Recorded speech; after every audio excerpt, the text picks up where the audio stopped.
কখনো কখনো আমরা খুব ব্যথিত হয়ে পড়ি। আমরা নিজেদের পরিবারের জন্য এত কিছু করি আর তারা আমাদের দেখলেই ভয়ভীত হয়ে পড়ে, আমাদের দেখলে বিরক্ত হয়। কখনো নিজেদের সন্তানকে বিকাশের পথে অগ্রসর করার জন্য আমরা তাদের উপর একটু জোর দিই যাতে তারা পরিশ্রম করে, কিন্তু সেই সন্তান আমাদের উপর বিরক্ত হয়ে পড়ে। কখনো সন্তানকে সঠিক শিক্ষা দেওয়ার জন্য আমরা তাদের কিছু সীমা নির্ধারিত করি, তখন সেই সন্তানের চোখে নিজেদের জন্য আমরা ঘৃণা দেখতে পাই। মানুষ কেন ব্যথিত হবে না? দেখুন, যখন সূচের দ্বারা আপনি বস্ত্র সেলাই করেন তখন সূচের আঘাত সেই বস্তুকে সহ্য করতে হয়, কিন্তু তাতে সেই সূচ বা আপনার উদ্দেশ্যে কোনো প্রভাব পড়া উচিত নয়, কারণ আপনি তো আপনার কর্ম করছেন, আর তাও পূর্ণ নিষ্ঠা ভরে, এবং অবশেষে আপনার উদ্দেশ্য শুভ প্রমাণিত হবে।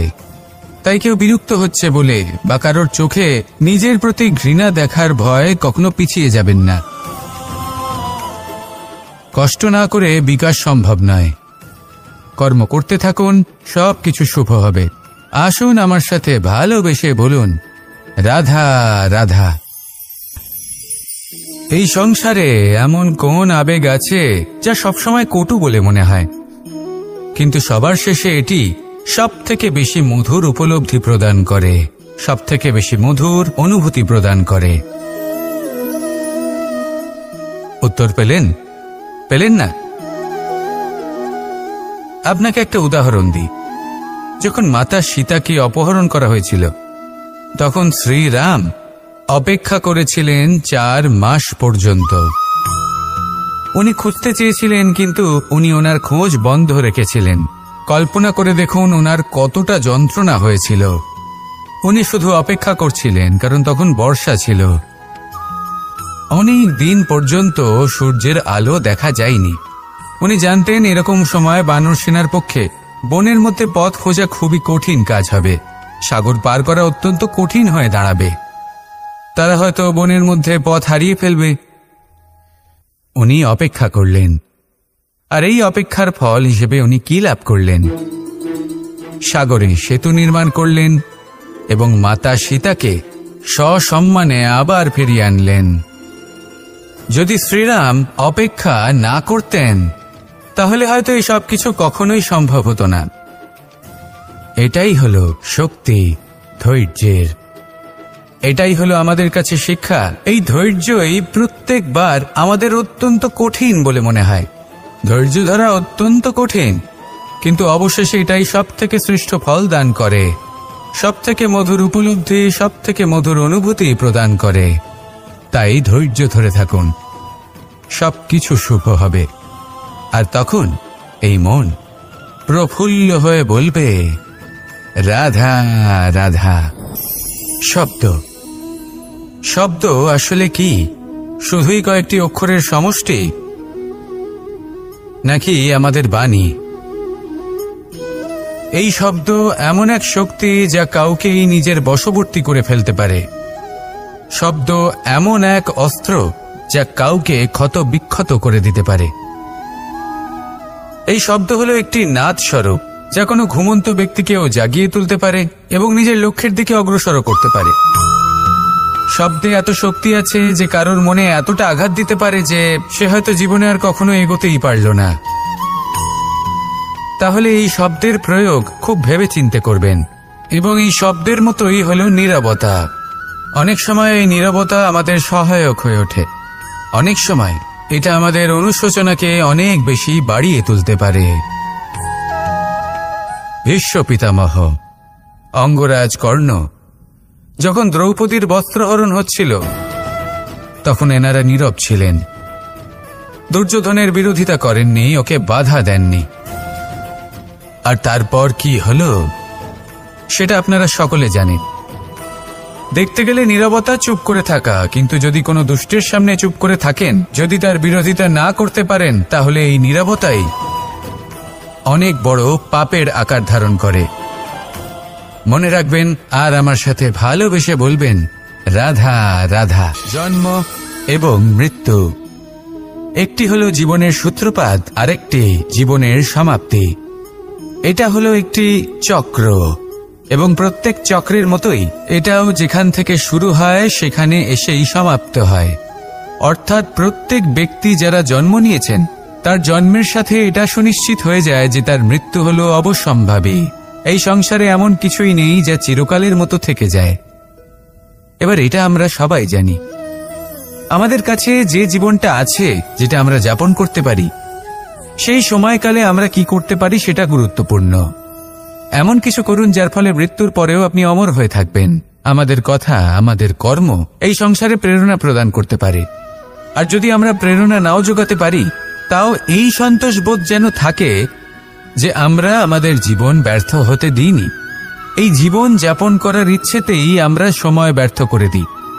আর এই জীবনকে যাপন করার সর্বশ্রেষ্ঠ উপায় হলো এটাই যে কখন আমাদের মৃত্যু হবে, কিভাবে আমাদের মৃত্যু হবে, এই চিন্তা ত্যাগ করে যেন আমরা বর্তমানে বেঁচে থাকি, আজকে বেঁচে থাকি, আজকে দাঁড়িয়ে কর্ম করি এবং আজ যে সংকট সামনে তার সম্মুখীন হই।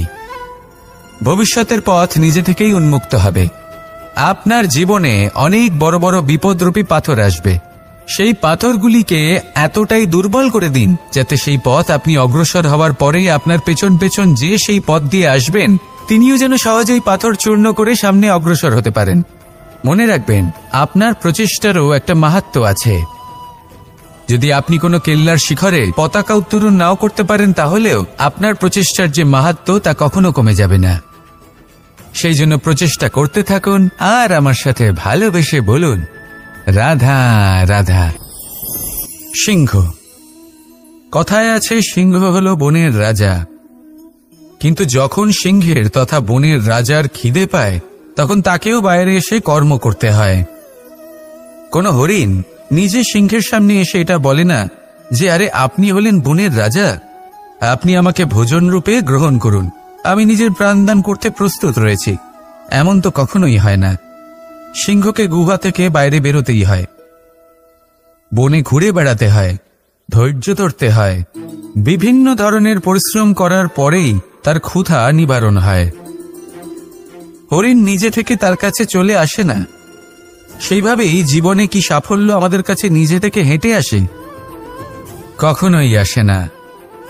ততক্ষণ আসে না যতক্ষণ না আমরা পরিশ্রমের পথে চলা শুরু করছি। পরিশ্রম করতে থাকুন, এই পরিশ্রমের পথে অগ্রসর হতে থাকুন। যতক্ষণ আপনি পরিশ্রমের পথ ধরে এগোতে থাকবেন, সাফল্য আপনার কাছে আপনা আপনিই চলে আসবে। তাহলে জীবনে নিরন্তর প্রয়াস করুন, পরিশ্রম করতে থাকুন, সাফল্য লাভ করুন আর আমার সাথে ভালোবেসে বলুন, রাধা রাধা। ক্রোধ। আপনার অন্তরের আরও একটা শত্রু। এই ক্রোধ আসলে কি? আপনার মনের এক ভাবনা, যা আপনার মনেই উৎপন্ন হয়। এই মন আত্মার সাথে যুক্ত থাকে।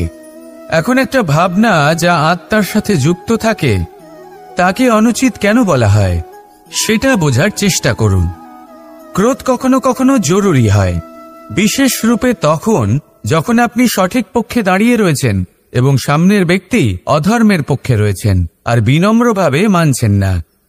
যেমন শ্রীরাম ক্রুদ্ধ হয়েছিলেন সাগরের ওপর, ওটা উচিত ছিল, আর তা ততক্ষণই উচিত যতক্ষণ আপনি ক্রোধকে নিয়ন্ত্রণ করছেন। যদি ক্রোধ আপনাকে নিয়ন্ত্রণ করতে শুরু করে তাহলে পরিস্থিতি এমনও হতে পারে, ধরুন একজন ব্যক্তির প্রতি ক্রোধের কারণে আপনি তার ক্ষতি করতে চান। আপনি একটা কয়লা হাতে নিলেন আর সেই কয়লা সামনের ব্যক্তির ক্ষতি করার পূর্বে আপনার হাত জ্বালিয়ে দেবে। ব্যাস, ক্রোধ এটাই করে। সর্বপ্রথম আপনার ক্ষতি করে, আপনার বিবেক হরণ করে নেয়, আপনি আপনার নিয়ন্ত্রণ হারিয়ে ফেলেন আর সবকিছু নষ্ট হয়ে যায়। বেশিরভাগ মানুষ ক্রোধে এমন সিদ্ধান্ত নেন যে সেটা তাদেরই বিনাশের কারণ হয়ে দাঁড়ায়। আর কিছু মানুষ বলেন যে আমাদের জীবনে এত যন্ত্রণা আছে, এত সংকট আছে যে ক্রোধ উৎপন্ন হবেই। আর এরকম সময় এটাই উচিত হবে যে আপনি নিজেকে ক্রোধের থেকে দূরে রাখুন আর তারপর সমস্যার নিবারণ করুন। আর এই নিবারণই আপনার জীবনকে একটা শ্রেষ্ঠ স্তরে পৌঁছে দেবে। তাহলে ক্রোধ থেকে দূরে থাকুন, সুপ্রসন্ন থাকুন আর আমার সাথে ভালোবেসে বলুন, রাধা রাধা। বর্ষা। কখনো অনুভব করে দেখেছেন এই বর্ষা? আকাশ থেকে বর্ষার ফোঁটা ঝরে পড়ে, মিষ্টি ফোঁটা, শীতল ফোঁটা। মনকে পবিত্র করে তোলে, ধরিত্রীর তৃষ্ণা নিবারণ করে, আশপাশটা সবুজে ভরিয়ে তোলে। এবার এইরকম জল আমরা কুয়ো থেকেও পেতে পারি। যদি আমরা ভেবে দেখি যে বর্ষা এবং কুয়োর জলের মধ্যে পার্থক্য কি, তবে পার্থক্য আছে। পার্থক্য হলো ভাগ্য এবং কর্মের। বর্ষা হলো ভাগ্য। প্রকৃতির যখন ইচ্ছে হবে তখন বর্ষা হবে, কিন্তু কুয়ো আমরা এমনি এমনি পাই না। কর্ম এবং পরিশ্রমের দ্বারা একে প্রাপ্ত করতে হয়। এই ধরিত্রীকে খুঁড়তে হয়, অনেক ঘাম ছড়াতে হয়, তবেই আমরা একটা কুয়ো প্রাপ্ত করতে পারি। এবার এই বর্ষা, এটা সারা বছর হয় না, কিন্তু কুয়ো এটা বছরের পর বছর আমাদের তৃষ্ণা নিবারণ করে। এবার এর থেকে আমরা কি শিক্ষা লাভ করি? এটাই যে আপনি ভাগ্যের ওপর বিশ্বাস রাখুন, কিন্তু নিজের কর্মের ওপর আস্থা রাখুন। কারণ কর্ম এবং পরিশ্রম আপনাকে এই সংসারের যে কোনো শিখরে পৌঁছে দিতে পারে। তাহলে নিরন্তর প্রয়াস করুন, কর্ম করুন, আর আমার সাথে ভালোবেসে বলুন, রাধা রাধা। এই সংসারে বড়ই বিচিত্র এক শব্দ আছে, মূল্য। এর প্রয়োগ আমরা জীবনেও করে থাকি, আবার ব্যবসাতেও করে থাকি। একজন উদ্যোগপতি সবসময় বলেন, ব্যবসার মূল্য সবসময় উচ্চমান হওয়া উচিত, তাতে লাভ বেশি। অন্যদিকে আরেকজন ব্যক্তি যিনি পরোপকারী, যিনি ঈশ্বরের দর্শনের অভিলাষী, তিনি বলেন জীবনের মূল্য সব থেকে উচ্চমান হওয়া উচিত। অনেক সময় মানুষ কি করে থাকেন, ব্যবসার এই মূল্য তা উচ্চতার শিখরে পৌঁছানোর লোভে জীবনের মূল্য নামিয়ে ফেলেন। যেখানে এই সমগ্র সংসার প্রেমের দ্বারা চালিত হয়। প্রেমই হলো এই সংসারের আধার। এবার যদি আপনি প্রেম করতে শিখে যান, তাহলে ব্যবসাতে নিশ্চিত রূপে লাভের সাথে সাথে কীর্তি এবং যশ লাভও করতে পারবেন। তা আমি নিশ্চিত রূপে বলতে পারি, কারণ ব্যবসাতে ওঠা নামা এসব চলতেই থাকে। জীবনকে আপনি যদি একবার উচ্চতায় নিয়ে যেতে পারেন, তাহলে তা কখনোই নামবে না।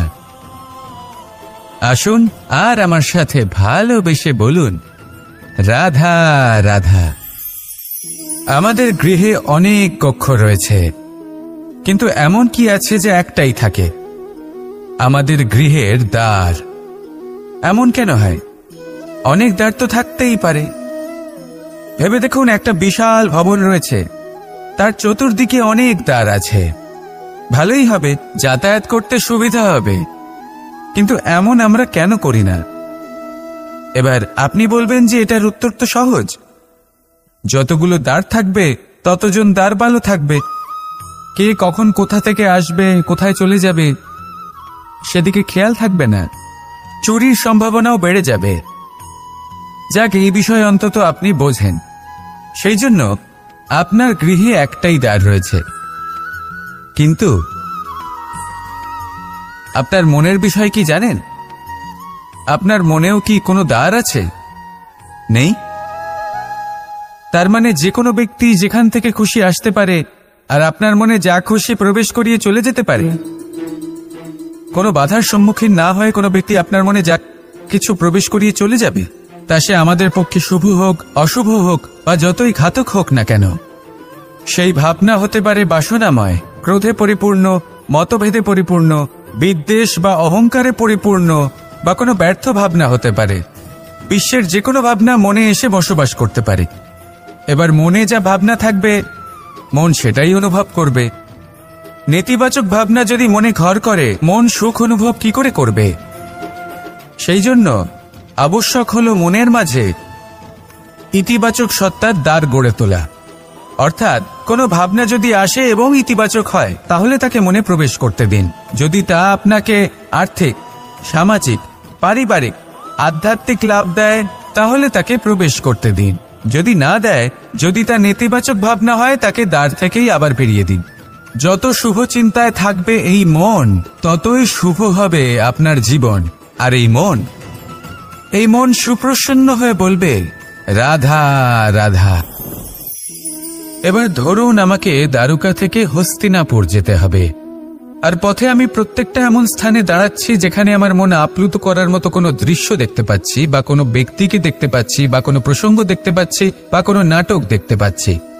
তাহলে কি আমি কখনো হস্তিনাপুরে উচিত সময়ে পৌঁছতে পারবো? কখনোই নয়। মানুষকেও ঠিক এই কথাটাই মাথায় রাখতে হবে। মানুষ মনের মধ্যে একটা লক্ষ্য স্থির করেন, সেই পথে অগ্রসর হয়ে পড়েন। এবার সেই পথে এগোতে এগোতে অনেক মানুষজন, অনেক ঘটনা, অনেক সমস্যা চলে আসে, যার ফলে তার মন বিচলিত হয়ে পড়ে। যদি মন বিচলিত হয়ে যায় তাহলে লক্ষ্যের প্রতি কিভাবে একাগ্রচিত্ত হবেন? সেই জন্য অত্যন্ত আবশ্যক যে আপনি সময়ের সদ্ব্যবহার করুন সেই পথে চলার জন্য। সেই পথে সামনে এগোতে থাকুন, চোখ থাকবে শুধু লক্ষ্যের দিকে। যখনই আপনি বুঝবেন যে আপনি লক্ষ্যভ্রষ্ট হচ্ছেন, আবার সেই পথে নিজেকে টেনে আনুন। ঠিক এইভাবেই এগোতে থাকুন, সাফল্যের শিখরে গিয়ে পৌঁছন, আর সেখানে গিয়ে আনন্দের সাথে উচ্চ স্বরে বলুন, রাধা রাধা। কখনো কোনো নদীকে দেখেছেন? একই আকার, একই স্থান, শুধু প্রবাহিত হতে থাকে। এর মধ্যে কখনো কোনো অপদ্রব্য ফেলে দেখুন, দেখবেন সেটা বেশিক্ষণ সেখানে থাকে না। সেটা নদীর সাথে বইতে থাকে, আর বয়ে যেতে যেতে সাগরে সমাহিত হয়ে যায়, আর শেষ পর্যন্ত সাগর সেটাকে তটে ফেলে দেয়। কিছুটা এমন হওয়া উচিত আমাদের বিচারধারাও। এক স্থানে তা স্থগিত হওয়া উচিত নয়, এটা সবসময় প্রবাহমান হওয়া উচিত। তবেই আমাদের চেতনা, আমাদের মূল্যবোধ এবং আমাদের স্মৃতি, এই তিনটি শ্রেষ্ঠ থাকবে। আর এটাই হলো পুকুর এবং নদীর মধ্যে পার্থক্য। নদীতে জল সবসময় বয়ে চলে, সেই জন্য পবিত্র থাকে, শুদ্ধ থাকে এবং পরিষ্কার থাকে। আর সেখানে এই পুকুরের তলদেশে সব জমা হতে থাকে, আর সেই জন্য তা অপবিত্র হয়ে যায়। তাই সবসময় এই বিচারধারা প্রবাহমান রাখুন। যদি মনে কোনো ভাবনা চলে আসে, সেখানেই থেকে যায় এবং বিদ্যে থাকে, তাহলে তা বের করে দিন, তাকেও বয়ে যেতে দিন, এবং তার যা উত্তর হবে তা সময়ের সাথে আপনার সামনেই চলে আসবে। শুধুই নদীর মতো প্রবাহমান হন, আর আমার সাথে ভালোবেসে বলুন, রাধা রাধা। মানুষের মানসিকতা এমন হয় যে সে যতটা করে আশা করে যে তার থেকে অনেক বেশি তার বদলে সে পাবে। দেখুন, সবকিছুই আপনার ভাবনা চিন্তার উপর নির্ভর করছে। আপনি যদি ফলের বিষয়ে ভেবে কর্ম করতে থাকেন তাহলে সেটা অনুচিত। জীবনের আসল আনন্দ হলো নিজের কর্ম করতে থাকা, ফলের চিন্তা করা উচিত নয়। যদি আপনি এরকম ভাবেন যে আমি এতটা করছি, আমার এতটা পাওয়া উচিত, সেই ভাবনা অনুচিত। যদি আপনি সেবার মানসিকতা নিয়ে কর্ম করতে থাকেন, কর্মচক্রে প্রবাহিত হন, যদি আপনি এমন ভাবনা রাখেন যে আমি এতটা পাচ্ছি, তাই এর থেকে অনেক বেশি আমি কর্ম করব, তাহলে নিশ্চিতরূপে আপনি যতটা করছেন তার থেকে অনেক বেশি আপনি পাবেন। আপনার আশার থেকে অনেক বেশি আপনি পাবেন। শুধু জীবনে অনেক বেশি কাজ করতে থাকুন, ফলের চিন্তা করবেন না। আর মনে রাখবেন, এই ভাবনাই সব থেকে বড় বীজ। কর্মের উপর বিশ্বাস রাখুন, জীবনে যা যা আপনি চান সবই সুখময় হবে। আসুন আর আমার সাথে ভালোবেসে বলুন, রাধা রাধা। আপনি কখনো পর্বতের শিখরে উঠেছেন? আপনি দেখতে পাবেন পর্বতের পদতলে প্রচুর সুন্দর ফুল রয়েছে, সবুজ বনানী রয়েছে। যত আপনি ওপরে উঠতে থাকবেন তত ফুল কমতে থাকবে, সবুজ বনানী কমতে থাকবে। আরো কিছুটা ওপরে উঠলে কাঁটা জাতীয় গাছ দেখতে পাবেন, শুকনো গাছ দেখতে পাবেন। আরো যদি ওপরে ওঠেন তাহলে পাষাণ দেখতে পাবেন। আরো উপরে উঠলে হিমখণ্ড দেখতে পাবেন। এই যে পর্বত, তা মনুষ্য জীবনের সব থেকে উত্তম উদাহরণ। মানুষ যখন সাফল্যের শিখরে পৌঁছতে চান, মহানুভবতার শিখরে পৌঁছতে চান, পথে যত আস্তে আস্তে উপরে উঠতে থাকেন ততই ভৌতিক বস্তু তার থেকে বিচ্ছিন্ন হতে থাকে। যদি তিনি সেই ভৌতিক বস্তুগুলি ত্যাগ না করতে পারেন তাহলে কখনোই সেই স্থানে পৌঁছতে পারবেন না। আর মানুষ যদি উচিত ত্যাগ করতে পারেন, পথে অগ্রসর হতে থাকেন, এগোতে থাকেন, তাহলে একদিন না একদিন তিনি মহানুভবতার, জ্ঞানের, সাফল্যের হিমের স্বাদ অবশ্যই লাভ করবেন।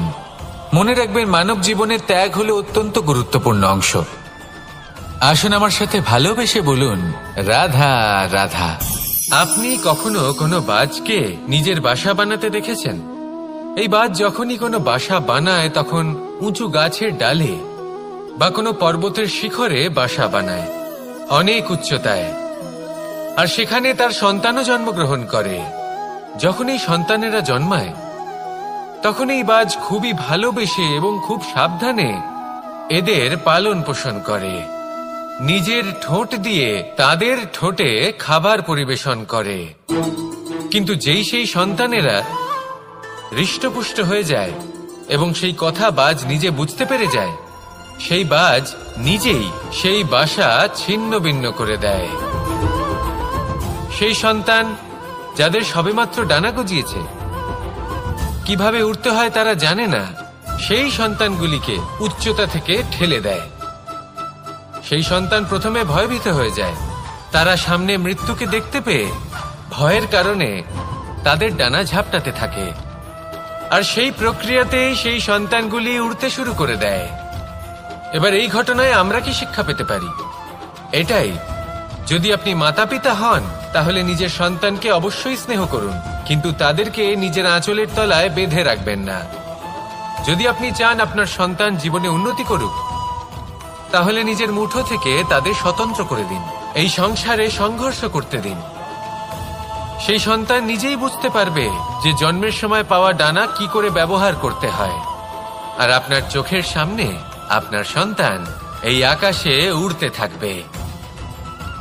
তাহলে আসুন আমার সাথে ভালোবেসে বলুন, রাধা রাধা। এই সংসারে সব থেকে বড় ব্যক্তি কে? আপনি বলবেন এ কেমন ধরনের প্রশ্ন, কিন্তু এটা হলো সব থেকে উচিত প্রশ্ন। কেউ এর উত্তর দেবে যে সেই মহাপ্রতাপী রাজা, তিনি হলেন সব থেকে বড় ব্যক্তি, সেই বড় রাজনীতিবিদ, তিনিই সব থেকে বড় ব্যক্তি। আমি আপনাকে জানাই যে সংসারের সব থেকে বড় ব্যক্তি হলেন তিনি, যার সাথে দেখা করলে আপনি নিজেকে ছোট মনে করবেন না। কোন ব্যক্তি যিনি সব থেকে বেশি শক্তিশালী, আপনি যদি তার সামনে যান তাহলে উনি আপনার অন্তরের শক্তিকে বাইরে বের করে আনবে, আপনার অন্তরের লুকিয়ে থাকা শক্তিকে জাগ্রত করতে প্রেরণা প্রদান করবে। তিনি হলেন বড় ব্যক্তি, তিনি হলেন মহান ব্যক্তি। তিনি নন যিনি নিজের বল এবং ঐশ্বর্য দ্বারা আপনাকে তার সামনে ছোট প্রমাণ করবেন। এবং সেই জন্য মহাদেব আমার আরাধ্য হলেন আমার খুব প্রিয়। কারণ রাজা হোক বা ফকির, কেউ যদি ওনার সামনে যান তাহলে সে নিজেকে ছোট মনে করেন না। আপনিও যদি জীবনে অনেক বড় হতে চান তাহলে কাউকে কখনো নিজেকে ছোট মনে করতে দেবেন না। তার অন্তরে বড় হয়ে ওঠার প্রেরণা প্রদান করুন। আসুন আমার সাথে ভালোবেসে বলুন, রাধা রাধা। সূচের শেষে একটি ছিদ্র থাকে যার দ্বারা আমরা এই সুতো পরাতে পারি, আর তারপর সূচের সাহায্যে এই সুতো দিয়ে বস্ত্র সেলাই করা যায়। কিন্তু যদি সুতোটা সোজা করে ধরা না হয় তাহলে সূচে কখনো এই সুতো পরানোই সম্ভব নয়।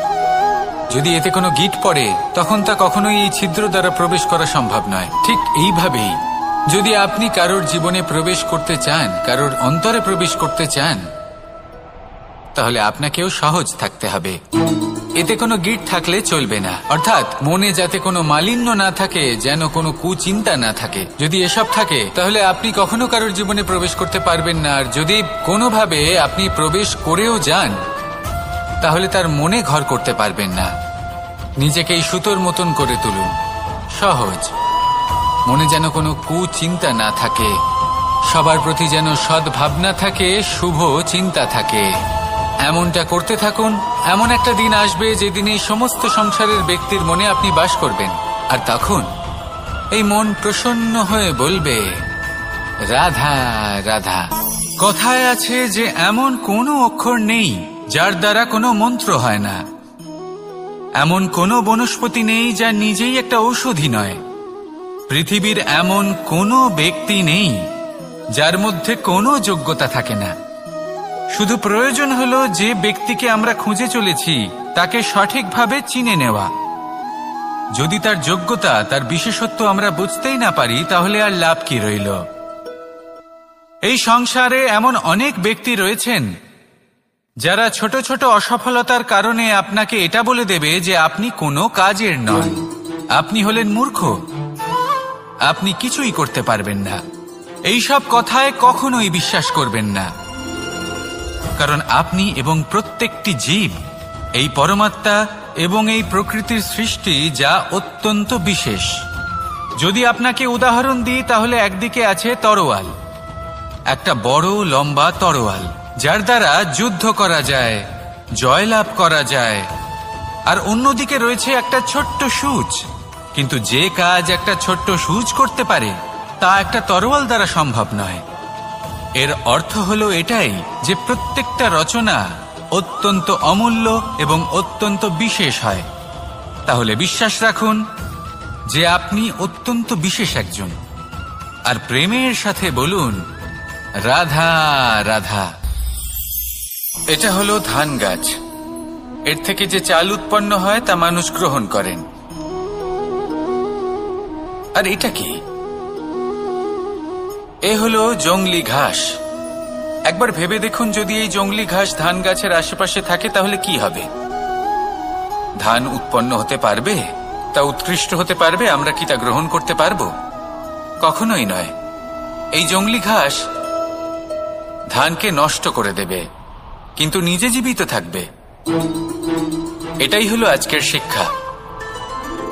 এই সংসারে যদি আপনি নীতির পথে চলতে চান, উচিত কর্ম করতে চান, সংসারকে সেবা করতে চান, তাহলে জংলি ঘাসের মতো ব্যক্তিদের থেকে সবসময় দূরে থাকতে হবে। সেই ব্যক্তি যারা দুর্নীতি এবং মিথ্যা দ্বারা পরিপূর্ণ, যাদের ব্যবহার অশুভ, যাদের অনেক অশুভ গুণ রয়েছে, তারা সঠিক নয়। সেই সকল ব্যক্তি যাদের চরিত্র অত্যন্ত দুষ্ট হয়, তারা হয় শুভ চরিত্রের ব্যক্তিকে একদম নষ্ট করে দেয়, নয় নিজের মতো বানিয়ে তোলে। তাই যদি আপনি নীতির পথে চলতে চান, এই সংসারের জন্য শুভ কর্ম করতে চান, তাহলে সেই সঙ্গ লাভ করুন যে সঙ্গ জ্ঞানে পরিপূর্ণ, যাদের মধ্যে অনেক গুণ আছে, যাদের থেকে প্রতিদিন কিছু শিখতে পারবেন। এমন ব্যক্তির সাথে জীবন অতিবাহিত করুন। দুরাচারীদের থেকে দূরে থাকুন। তবেই এই মন প্রসন্ন হয়ে বলবে রাধা রাধা।